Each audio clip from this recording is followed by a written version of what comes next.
hapo taona subhanalladhi asra biman bi'abdihi, hakuna mtume anotajwa hapo moja kwa moja aliyepelekwa ni Muhammad. Lam yakul bi'abdihi Muhammadin, hakusema Mwenyezi Mungu kwa mja wake mtume wake Muhammadi. Wa baada dhalika, ukiondoka hapo kwa safari hizo mbili, hii hapa ni Isra'i kutoka Baitul Haram kwenda katika Masjid Aqsa. Wa baada dhalika, baada ya hapo kwa safari ya mbinguni, Mwenyezi Mungu anatumia tena kalima ya abdi bila ya kumtaja mtume jina lake, na maana Muhammad vile vile. Fa auha ila abdihi ma auha.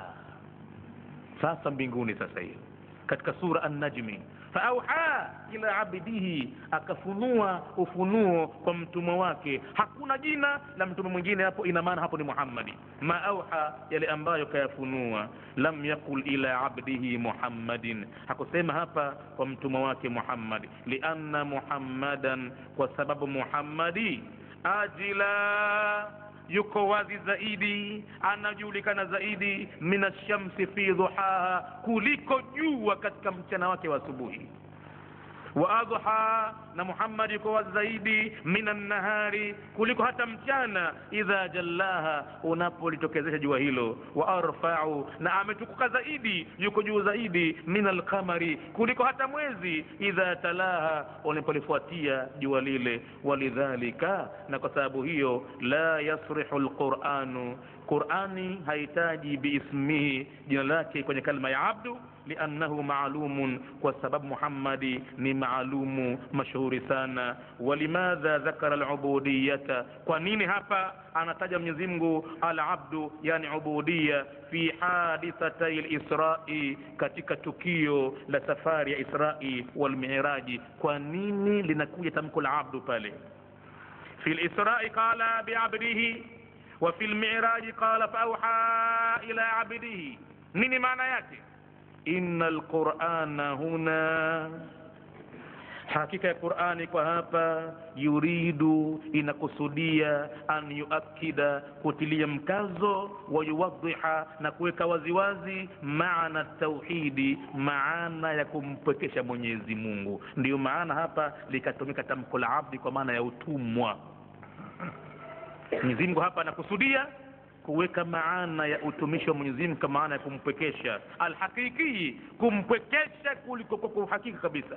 Wa yuridu, na Qur'an hapa inataka, an yufassila, itenganishe, baina almaqami alubudiyya, kati ya pahala pa kuabudia, wa maqami rububiyya, na pahala pa ulezi. Mwenyezi Mungu sifa yake ni Rabbul Alamin.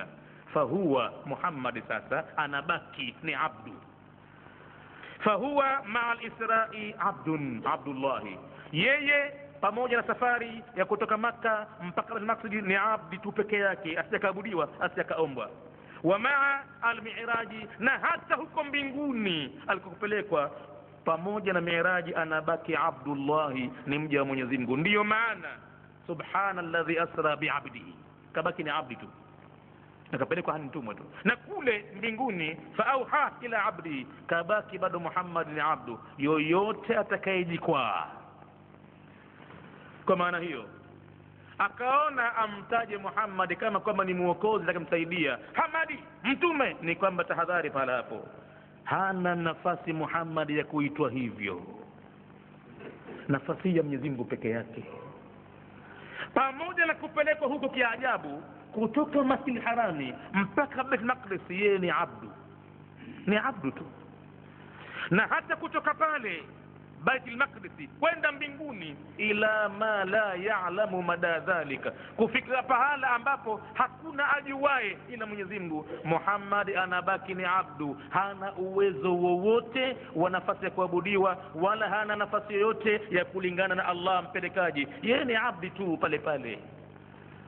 Na ndiyo maana alipompakia kwenye mnyama Abdullah bin Abbasi, wakati bin Abbasi mtoto mdogo kabisa, ilibidi amlee, amkuze na imani ya kumpokesha Mwenyezi Mungu. Alipomwambia nyuma yake, ya ghulam, kijana, ihfadhillaha, muhifadhi Mwenyezi Mungu, chunga mambo ya Mwenyezi Mungu, amri zake na makatazi yake, yahfadhuka, na Mwenyezi Mungu atakuhifadhi wewe.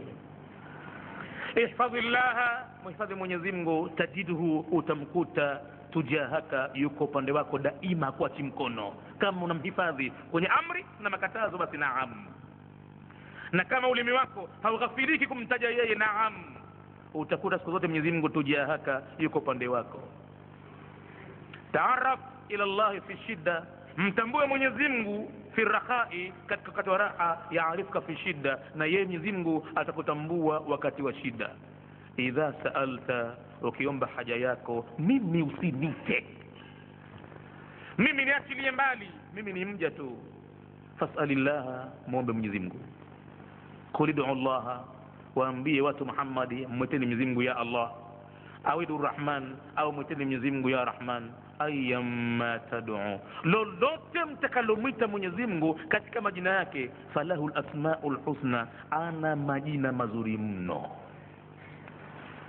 Kwa hivyo, wa idha sa'alta fas'alillaha wa idha ista'anta fasta'in billahi, ukiomba haja yako mwite Mwenyezi Mungu, umuombe Mwenyezi Mungu, na ukitaka msaada utake msaada kwa Mwenyezi Mungu. Wa'lam, napenda ufahamu, anna al-ummata, ya kwamba umma, law jitama'at, laiti ulikusanyika, ala an yanfa'uka bi shay'in, juu ya kwamba ukunufaishe wewe kwa lolote lile, lan yanfa'uka, hautaweza kukunufaisha illa bi shay'in, isipokuwa kwa jambo ambalo qad katabahu Allahu laka, ameliandika Mwenyezi Mungu kwako ulipate. Wala ujitama'u, na umma kama ulikusanyika, ala an yadhurruka bi shay'in, juu ya kwamba ukudhuru wewe kwa lolote lile, lan yadhurruka, hautaweza kukudhuru wewe illa bi shay'in, isipokuwa jambo ambalo qad katabahu Allahu alayka, ameliandika Mwenyezi Mungu juu yako likupate. Rufi'atil aqlamu, zimekwisha ondolewa kalamu kuandika. Wajaffati suhufu, na sahifa zimekawika wino wake, mambo yanapita kwa mujibu wa matakwa ya Mwenyezi Mungu. Hayumo yoyote utakayemwita pale akakusaidia, ila dua. Kama kuna kitu kinaweza kuondosha kudra ya Mwenyezi Mungu, basi ni dua. Omba kwa Mwenyezi Mungu sana. Dua ina mambo makubwa. Ad-du'a mukhul ibada, dua ni kama ubongo kwa binadamu, mwili wake ulivyo na ibada. Bali ad-du'a huwa al-ibada, bali dua ndio ibada yenyewe. Ina maana ikiwa dua ndio ibada yenyewe, basi pale unapoomba dua hakikisha humuombi mwingine ila Allah, kwani ibada ya dua ndio kubwa zaidi, ndio ibada yenyewe hasa. Na ibada yoyote haina dua, basi imekuwa ni ibada pungufu au si ibada kitu. Sheti katika kila ibada ndani yake mna dua. Kwa hivyo Muhammadi anabaki kuwa ni mtumwa wakati wa safari ya Israeli, mtumwa, na safari ya mbinguni anabaki ni mtumwa vile vile. Na hakuna mtume yoyote wala malaika watakaona kinyaa kuitwa kwa jina la utumishi wa Allah. Watu wa dini mbalimbali wakiambiwa ya kwamba mbona mnamwita Mungu mwenyewe au mwanawe, wanasema la, sisi hilo neno la utumwa hilo tunaona uchafu kama mtume wa Mungu Isa vile kumwambia yeye ni mtumwa. Mwenyezi Mungu anajibu, anasema lan yastankifa almasihu an yakuna abdan lillahi, hataona uchafu wala kinyongo wala kinyaa mtakasifu Nabii Isa mwana wa Maryam, hataona uchafu an yakuna abdan lillahi, kwamba yeye awe ni mtumishi. Lakini wa nani? Mtumwa wa nani? Abdan lillah, mtumishi wa Mwenyezi Mungu. Mtume Muhammad anasema kafani fakhran, yantosha mimi ufakari mkubwa sana wakati ninapokuwa mimi ni mja mtumwa wako wewe. Wakafani izzan, na inanitosha mimi ni mtukufu mno pale ninapokuwa wewe ndo Mola wangu Mwenyezi Mungu. Mimi ni mja mtumwa na wewe ndo mnani rabu wangu, bwana wangu, basi hapo ndo utukufu wangu. Kulu Abdullahi, kwa mimi Muhammadi, nyote waislamu semeni mtumwa wa Mwenyezi Mungu Muhammad wa rasuluhu, na labda cheo chake mjumbe wake tu, lakini mimi ufakari wangu hasa ni mtumishi wa Mwenyezi Mungu. Na Mwenyezi Mungu anasema lan yastankifa almasihu an yakuna abdan lillahi wala almalaikatu almuqarrabuna, hata malaika watukufu waliokurubishwa katika sehemu mbalimbali tukufu hawataona kinyaa malaika kuitwa ni watumishi wa Mwenyezi Mungu vile vile. Wa man yastankif an ibadatihi, yoyote atakayeona uchafu atakayeona unyonge, atakayeona unyaa na kuwa yeye ni mtumishi wa Mwenyezi Mungu, fasayahshuruhum ilayhi jamia, Mwenyezi Mungu atawakusanya kwake wote hawa na watakiona cha mtema kuni kila aliona unyonge na kinyaa na uchafu. Kwa nini yeye atakuwa ni mtumwa wa Mwenyezi Mungu? Hiyo ni fahari yake kiumbe, hiyo kuitwa yeye ni mja au mtumwa wa Mwenyezi Mungu.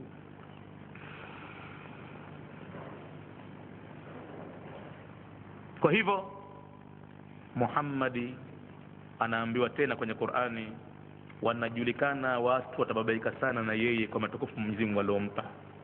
Watotokezea watu kumtaka mtume direct, haja moja kwa moja, watamuomba yeye. Nafasi hiyo mtume Mwenyezi Mungu akumpa, kateremsha maneno maalumu kwamba jitangaze Muhammad wa kujue watu. Kul, sema Muhammad, innama ana basharun mithlukum, mimi ni kiumbe binadamu kama nyinyi. Basi kama nyinyi mmezaliwa na baba na mama, na mimi nina baba na mama vile vile. Kama nyinyi na mikono miwili na mikono miwili, mna macho na macho, pua na mimi nina pua, moyo na mimi nina moyo vile.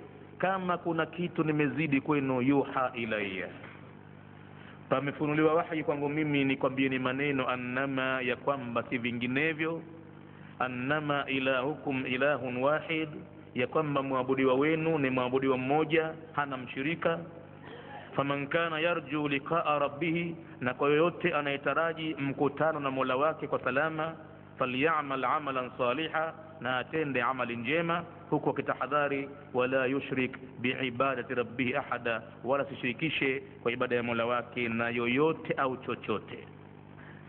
Walidhalika, na kwa ajili hiyo, qala ar-rasul sallallahu alayhi wasallam bilisani al-yaqini, mtume akatamka waziwazi kwa ulimi uliokuwa yakini, wa mantiki al-haqq al-mubin, na logic ya akili iliyokuwa inabainisha waziwazi. Akasemaje mtume kuhusu habari ya ubudia, kwamba yeye ni mtumwa? Anasema, la tuturuni, sitaki mimi mnisifu, kama athrati an-nasara, kama walivyomsifu wa Kristo kumsifu Nabii Isa bin Maryam, mpaka kafika kumwita Mungu mwenyewe au mwanawe Mungu au sehemu ya tatu katika mambo ya Mungu, Baba, Mwana, Roho Mtakatifu. Hapa imepelekea hapa kwa sababu ya sifa alomsifu sana bila kiasi, mpaka kafika pahala wakakiuka hada.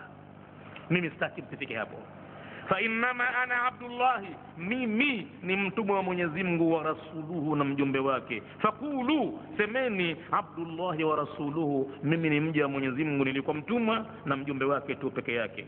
Innahu abdullahi, Muhammad ni mtumwa wa Mwenyezi Mungu. Wa kana ahabbu al-asma'i ilayhi, na alikuwa mtume majina yapendezayo mno kwake yeye. Abdullahi ni katika majina ya Abdullahi, mtume akipenda sana mtu kuitwa Abdullahi.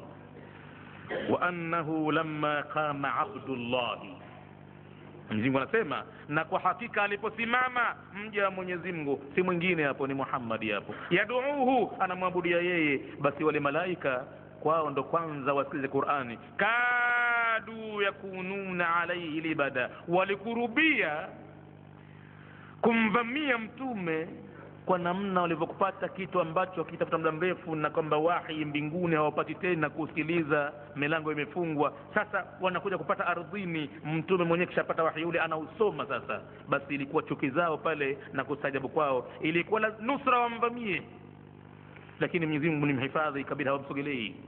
Isomapo Qur'ani shetani hawezi kuingia kabisa kabisa. Faya rabbul izza, mtume akisema, Mola mtukufu, kafani fakhran, inantosha mimi ufakari, an akuna laka abdan, nikiwa mimi kwako ni mtumwa. Wakafani izzan, na yatosha kwa mimi ni mtukufu, an takuna li rabban, wewe kwangu mimi uwe ni Mola mlezi. Yantosha mimi kutukuka sana pala hapo. Sasa kama katokea mtu anaona kinyaa kumuita mtume wa Mungu ni mtumwa wa Mungu, basi yeye kwa hakika ndo alofanya uovu mkubwa sana. Yeye mwenyewe ndo fahari yake kumuita Abdullah.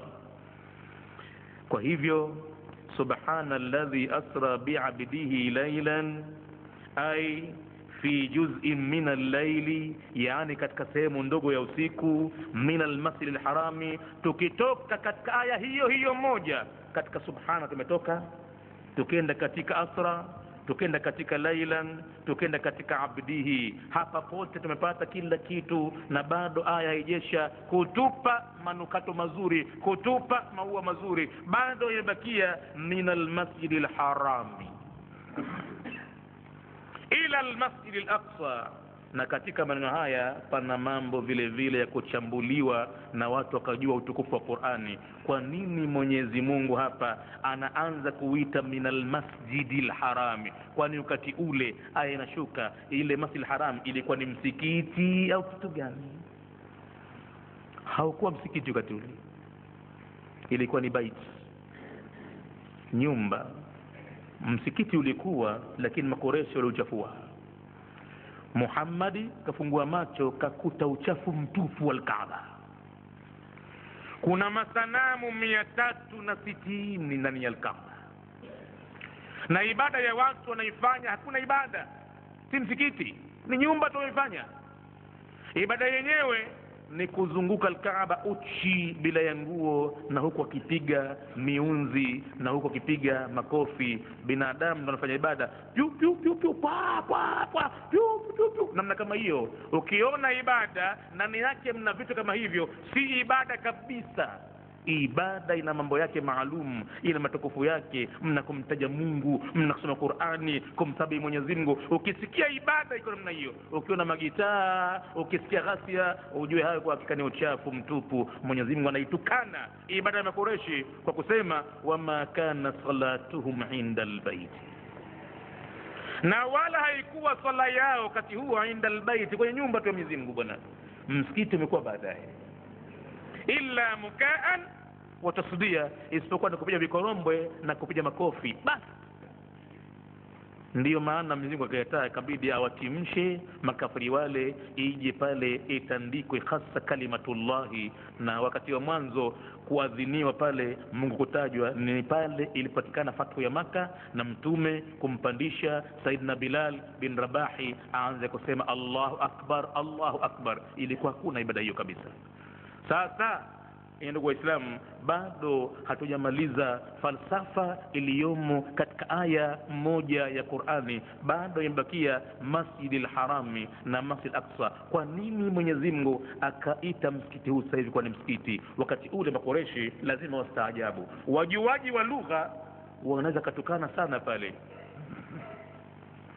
kwamba hailiwezekani hilo kabisa, huu kwa msikiti huu, hii itakuwa ni nyumba ambayo sisi tutafanya mambo yetu kama tunataka sisi. Lakini Qur'an tayari inabashiri kwamba Baitul Harami itakuwa msikiti wakati mtume yuko Maka. Aya hii imeshuka Maka, mtume yuko hajahajiri bado. Subhanalladhi asra bi'abdihi laylan min almasjidil harami ila almasjidi. Yote miwili inabashiriwa sasa kuwa itakuwa misikiti, na anokataa asubiri ataona. Na naam, baada ya miaka 8 tokea mtume kuhama Maka kwenda Madina, mwaka wa 8 Maka ikaingia kwenye mikono ya Waislamu, ikabidi uwe msikiti sasa. Atoe amri mtume wa Mungu, vunja kila aina ya sanamu na kila kaburi loinuka juu, vunja yote. Sasa itakuwa ni msikiti, lakini mwanzo ilikuwa ni baiti tu basi, si msikiti. Lakini sasa umekuwa msikiti sasa. Na Baitul Maqdis vile vile ikatimia ahadi hii, bishara hii, wakati wa khalifa wa Saidina Umar, ndiye aliyekwenda kuitia mkononi Baitul Maqdis ukawa ni msikiti. Ingawa hivi sasa Baitul Maqdis inasikitika na inalia uko zaidi kwenye mikono ya Mayahudi, bado nyumba mizingo imerejea tena, unalia, lakini iko siku itarejea tena vile vile inshallah katika mikono ya Waislamu vile vile. Kwa leo ndugu Waislamu, tunaiacha maudhui hii hapa tulipofika, lakini tutakuja kuimaliza katika Ijumaa ijayo na kupeni wiki moja kidogo hivi, kwa sababu mambo yenyewe si peke yenu. Kuna sehemu mbalimbali ndo mambo yanakwenda hivyo hivyo kidogo kidogo. mara niweko hapa, mara jamaa waniite nende Tanga, nende wapi, hivyo hivyo nyewe pokeeni hivyo hivyo. Ijumaa ijazo inshallah nafasi ikipatikana tutapeana habari, tutakuja kuendelea na maudhui hii. Mwezi huu unatukumbusha tukio kubwa lilotokezea katika maisha ya mtume na katika Uislamu. Ndani yake mna mambo makubwa sana. Pengine mtu anapitikiwa siku kama hizi wala hajali bado siku gani hizi. Siku hizi jambo jema utolifanya kilipo chake ni mara nyingi zaidi, na uovu ndo vile vile. Tahadhari na miezi hii. Mwenyezi Mungu anasema fala tadhlimu fihinna anfusakum, msidhulumu nafsi zenu katika miezi hii, fanyeni mazuri matupu katika miezi hii. Ibada unaoifanya jiulize, ni kweli ibada imetoka kwa Mwenyezi Mungu? Hii imetoka mtume? Hii usije ukasukuma tu ukafata watu tu, kwani uzushi katika miezi hii imekuwa adhabu yake marudufu zaidi vile vile. Kila kitu chukua sahihi. Alhamdulillahi rabbil alamin.